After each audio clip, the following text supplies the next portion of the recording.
This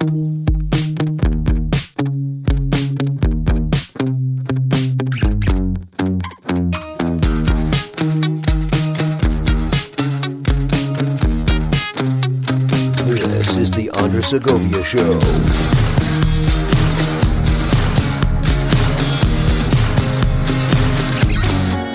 Greetings everyone and welcome to the program. I'm Andres, and in this episode I got to talk about Proposition 19. There was a seminar that I told you I was going to digest and try to get some information out to you, and I got to tell you, I can't even break it down. It's something I'm going to leave a link to for those of you that are watching this not on my website. Go to my website, find the show notes to accompany this episode at www.dangeroussegovia.com. The show notes down below, you'll be able to scroll below and see the seminar I'm referring to. Now, I will link this to those of you that are watching on YouTube and Rumble, but there's some segments that I want to timestamp. So if I timestamp them, they will be below at the show notes accompanying this episode at www.dangeroussegovia.com. Now, for those of you that have been following along what Proposition 19 is, for those of us here in California, it is one that targets directly the tax benefits that were afforded to property owners that was passed in the 80s and in the 90s that allowed parents to pass on their property to their kids without a tax reassessment. And that was in the 80s. And the one in the 90s included grandchildren into the mix. Now, anyone that's voted for that in the 80s and 90s that never took advantage of that, well, all that is basically gone by mid-February this year, because Proposition 19 will take effect by then. Technically, it takes effect later, but the provision about the tax reassessments goes in sooner than when it's enacted, and it's a nasty one. So that's why I recommend that you check out the seminar, which I'm about to pull up here in a bit. This was from the Apartment Owners Association of America, or USA. They held this seminar several days ago. And this one, the speaker for this one was Attorney Ken Zinskin. So he's from the Zinkin Law Corp, and he made this presentation, some tax advice and stuff like that. So I can't dive into it. It's very complex. It's nearly 2 hours. The first hour is him presenting about the effects of Proposition 19, and then there's the Q&A. So I'm going to highlight a few questions from the Q&A, maybe about 3 that I want to highlight for you. But I got to tell you, I'm left questioning on whose side the California associations is on, because what's happened has basically gone against the community they supposedly are serving, and that's 2 times in a row. Statewide rent cap, yeah, there was always going to be a battle for that, but you can blame the California Association of Realtors for supporting a confusing bill that confused some of those that were opposed to rent control, that accidentally ended up voting for rent control in the assembly. And the CAR basically said it threw in the towel. I was part of that meeting. I was in shock when I heard it, that they were not even going to try to undo the mess that they basically made. And then when it comes to this one, the passage of Proposition 19, they were wholeheartedly behind this thing. So I was against it. I have episodes of it. I'm even putting all of them into a playlist for you to see the play-by-play of everything breaking down, because this is going to come back to haunt everybody once they realize what just happened. Because the promise of Proposition 19, the way it was sold was that, hey, guess what? You're able to transfer your current tax bill to a new property in the state of California, and you'll only be reassessed for some of the difference. That's what they were told. That already existed. It was only in participating counties, but it already existed. Now, in order to pass Proposition 19, what had to be sacrificed was that very thing I had mentioned, where if those of you who have property that intended to pass it on to your kids without selling, you're passing it on to your kids either as a gift or when you pass away, or you even grandkids included into that mix, they would have been passed on without a tax reassessment. That is gone now, because now you can carry your tax bill to any property in the state of California instead of county by county. But when you find out that there's an upward adjustment, you're still getting adjusted. So it's not like, oh, I'm going to carry a $100,000 tax bill over to $1 million home. Yeah, that's not happening. there's going to be an upward adjustment. You're still going to pay a difference. And that was the lie being told to people. But anyway, that's the stuff that I knew, that I extrapolated from Proposition 19. A heck of a confusing thing. But let's dive into some of the questions here that I'll play, and then the rest I'll leave linked at the show notes, and I'll leave a link to this entire seminar in the description down below wherever you're watching this. Michelle, does this have the same effect on property and trust? I know you covered that, but go ahead and cover it again because you may not have got it. This is in reference to the question is, if you have a living trust, are you then affected by Proposition 19?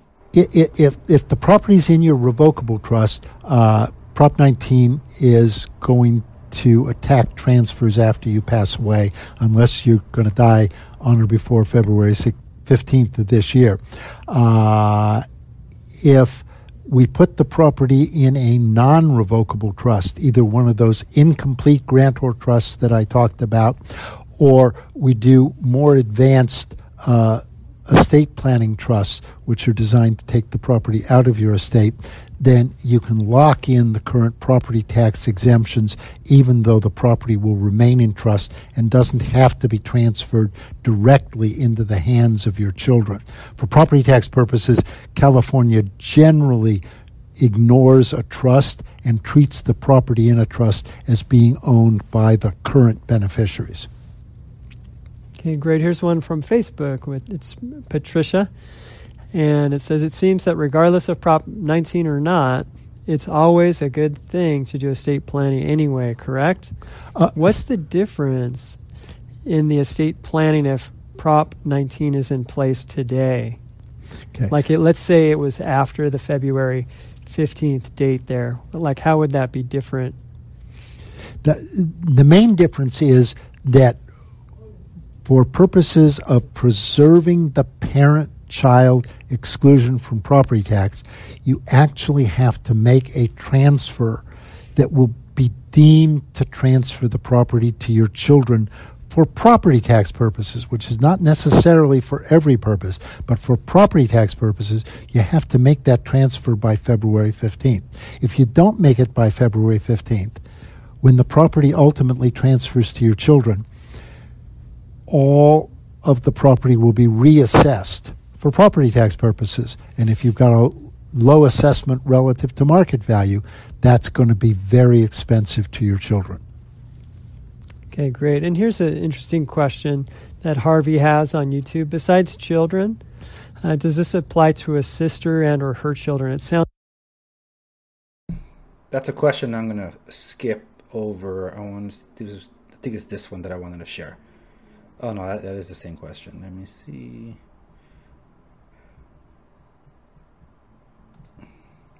Okay, could you please talk about the reassessment rate that would occur now if we transfer to child before February deadline? Is it on half, full amount? This is the last question I'll highlight from this 2-hour presentation. It's the assessed value, not your market value. That's why for my client example where they had $18 million of market value, they've only got $1.5 million of assessed value. Let me rewind a bit. And basically your child's parents are all dead. Okay? It's not enough if the parent who was your child is dead, but the grandchild really has to be an orphan. And I guess that's a neat exclusion, but I rarely see a situation where it applies, and I'm glad for the grandchildren that most of them are not orphans. Okay, great. And here's one from Bored Mom on YouTube. Could you please talk about the reassessment rate that would occur now if we transfer to child before the February 15th deadline? Is it half or is it full amount? If you transfer the property now and it's within your existing parent-child exclusion, there would be no reassessment right now. And basically your exclusion is today you can transfer 100% of the value of your personal residence. If you've got a $20 million house in Beverly Hills that only has a $2 million exemption, you can transfer the whole thing, no problem. And you can also transfer $1 million for each spouse, but that $1 million, that one, is measured against the assessed value, not your market value. That's why for my client example where they had $18 million of market value, they've only got $1.5 million of assessed value. We can transfer all of their property, all $18 million of market value, and use their parent-child exemption. So the lower your assessed value is compared to market value, the more bang for your buck that you'll get out of doing this planning. Okay, and that's where I'll have to leave it. I'll leave links to it. If you're a property owner in California, you don't have much time left, less than a month until this thing takes effect. And I'm still on queue with my own estate attorneys and trying to get mine resolved. There's just a lot of people. It's like, but this whole WhatsApp thing was privacy concerns. People were deleting the application, looking for alternatives. Well, one of the articles that I read today, the Signal app that people were flocking to, it crashed because there were so many people flocking to it, leaving WhatsApp. And WhatsApp even went as far as to delay the deployment of the new privacy rules from Facebook that was supposed to go into effect in February, to delaying it into May. Like, that makes a difference. But yeah, they're trying to stop the bleed, and that's what I mean. A lot of people are trying to get in through the door right now, and the same thing happening with this whole estate planning thing, whether you have a living trust or you don't. As the attorney was mentioning, they do consultations, but they're charging for them now, just to weed out the ones that just want the information and take no action, and actually prioritize clients that need to do something about it now.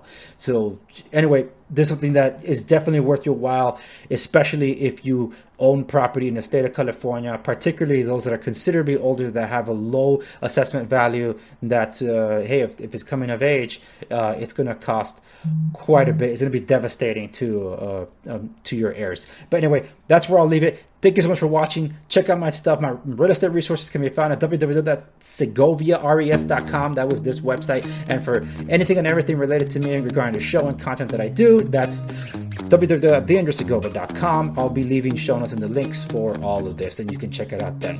Thank you so much for watching this episode of the program, and I'll see you on the next one.